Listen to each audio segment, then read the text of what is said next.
tahun lagi, Eropa bisa ngalamin lebih dari 60 hari dalam setahun dengan suhu ekstrem. 60 hari, bro. Itu tuh,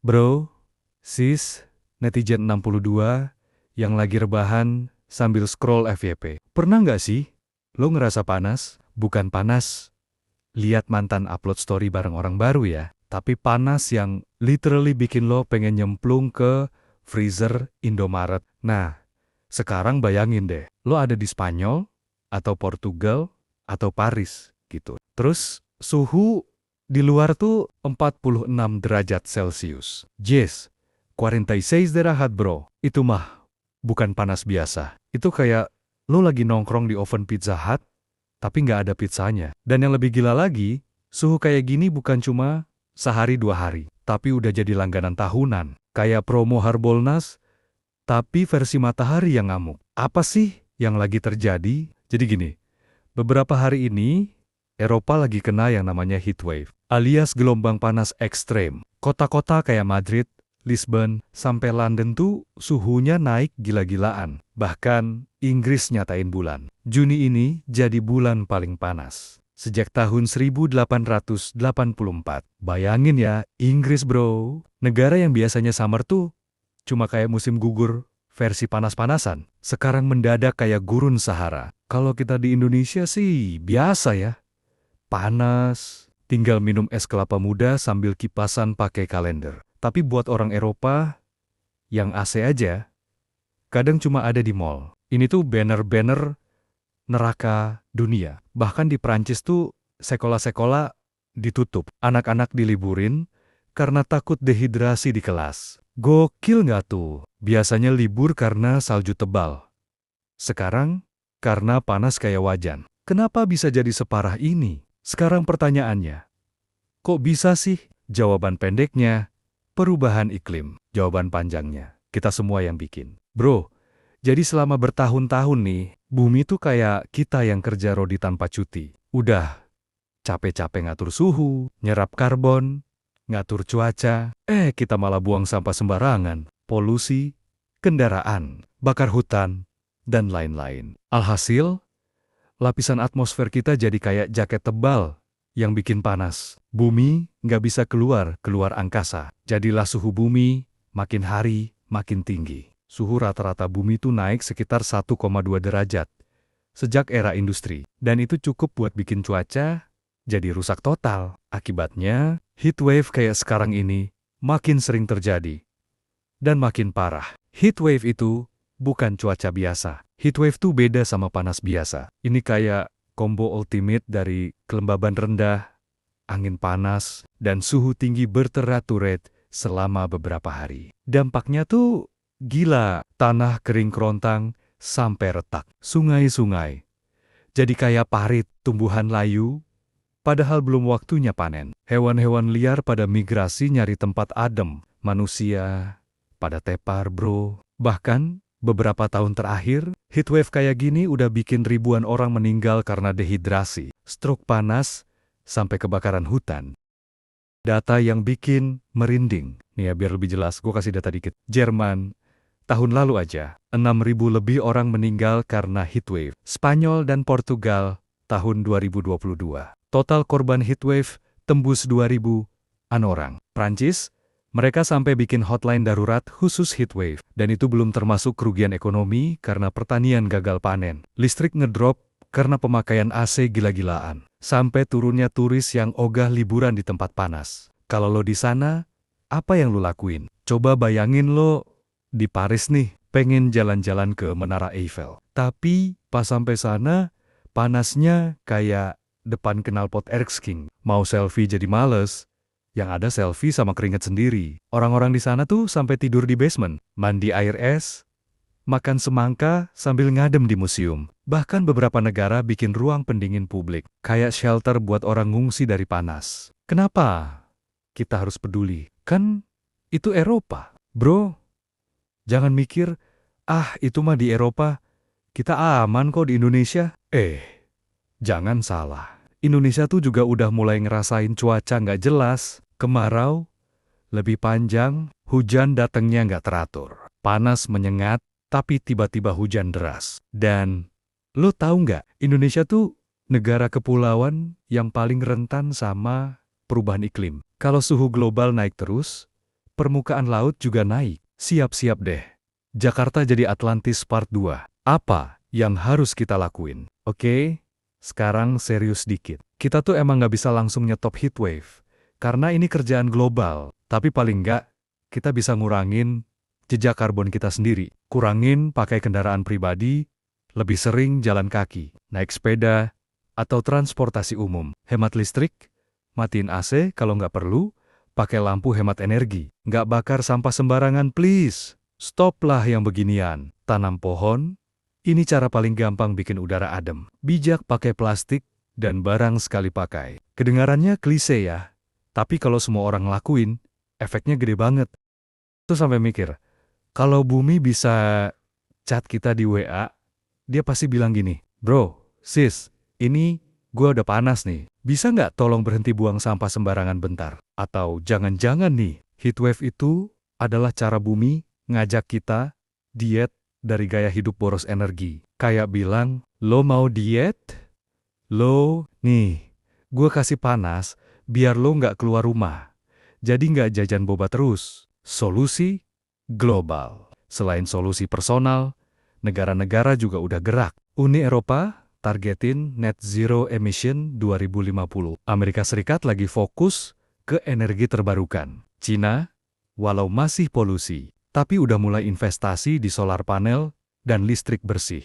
Tapi ya itu tadi, kalau negara maju doang yang usaha, yang lain cuek, ya tetap aja panas. Prediksi ke depan, para ilmuwan bilang, heatwave kayak gini bakal makin sering. Tiap tahun, suhu rekor baru bakal pecah lagi. Artinya, generasi anak cucu kita bakal hidup di dunia yang panasnya bukan main. Kalau kita nggak mulai sekarang, siap-siap deh. 20-30 tahun lagi. Jakarta, Surabaya, Bali, semua kayak pemanggang roti. Apa kata para ahli tentang masa depan? Bro, menurut ilmuwan ya, kalau kita nggak segera ngerem emisi gas rumah kaca, 20 tahun lagi, Eropa bisa ngalamin lebih dari 60 hari. Dalam setahun dengan suhu ekstrem. 60 hari bro. Itu tuh artinya 2 bulan penuh loh. Harus ngademin diri sendiri. Kayak makanan beku yang lupa dicairin. Dan bukan cuma Eropa, tapi Asia Tenggara, termasuk Indonesia juga bakal kena imbas. Karena cuaca itu kayak grup WhatsApp keluarga besar bro. Lo spam di satu grup, notifnya bunyi di semua HP.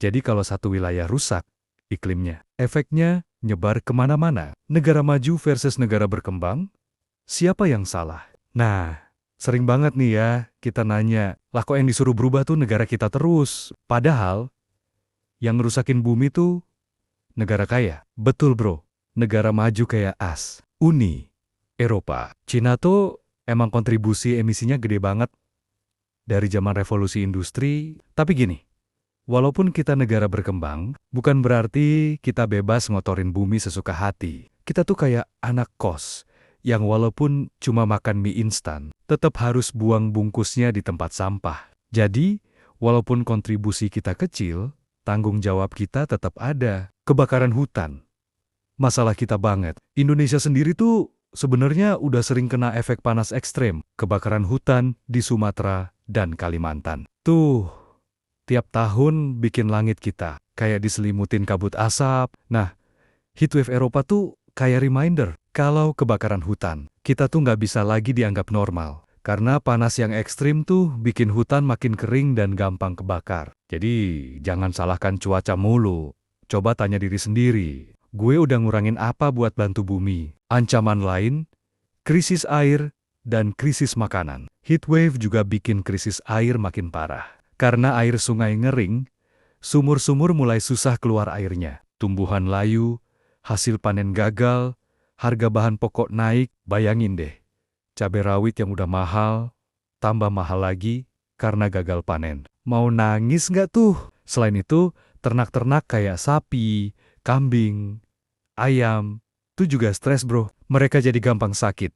Pertumbuhan lambat, bahkan bisa mati. Kalau terus-terusan kayak gini, nanti kita bisa krisis makanan global, teknologi, dan solusi cerdas. Tapi tenang, manusia itu sebenarnya makhluk paling kreatif.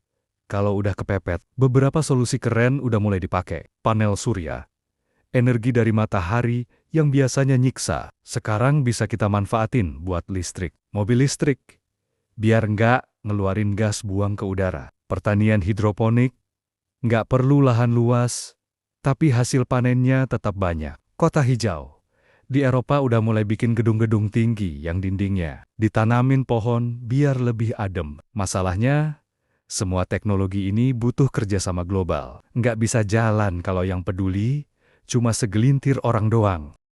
Mindset kita harus berubah. Yang paling penting sih sebenarnya mindset kita. Kadang tuh kita mikir, ngurangin plastik mah nggak ngaruh, kan?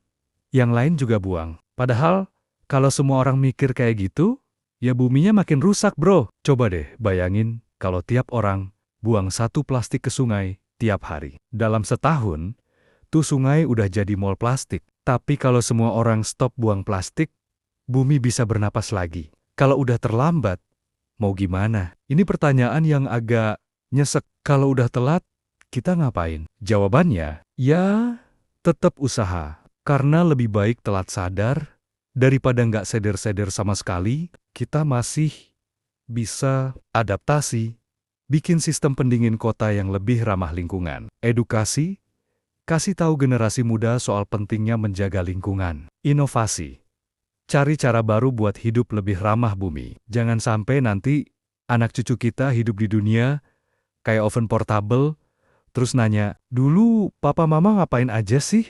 Sampai bumi sepanas ini, ngomongin panas, tapi tetap happy. Gua ngerti banget sih. Ngomongin perubahan iklim tuh berat. Makanya kita bahasnya santai kayak gini, biar lo nggak stres, tapi tetap ya, walaupun ketawa-tawa, ini masalah serius. Karena kalau kita diem doang, nanti bumi sendiri yang ngomong. Bro, sis, udah cukup ya, gua capek dibaikin, tapi lo bandel terus. Apa yang bisa lo lakuin hari ini? Gua kasih checklist, gampang nih. Matikan lampu kalau nggak perlu. Kurangin beli barang plastik. Jalan kaki atau naik sepeda kalau jarak dekat. Tanam 1 pohon, walaupun di pot kecil. Edukasi temen lo soal ini. Share video ini misalnya. Kalau semua orang lakuin, dampaknya gede banget. Akhir kata, panas bumi.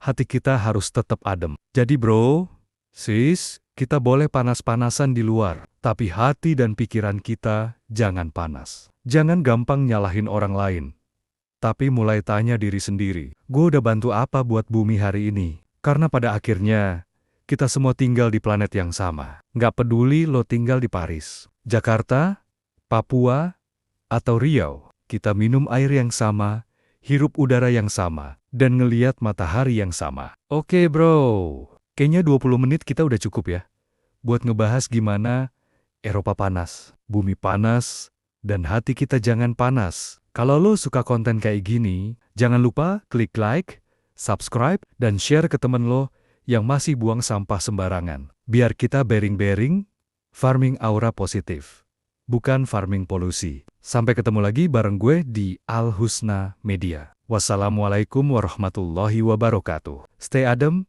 stay waras, stay peduli bumi.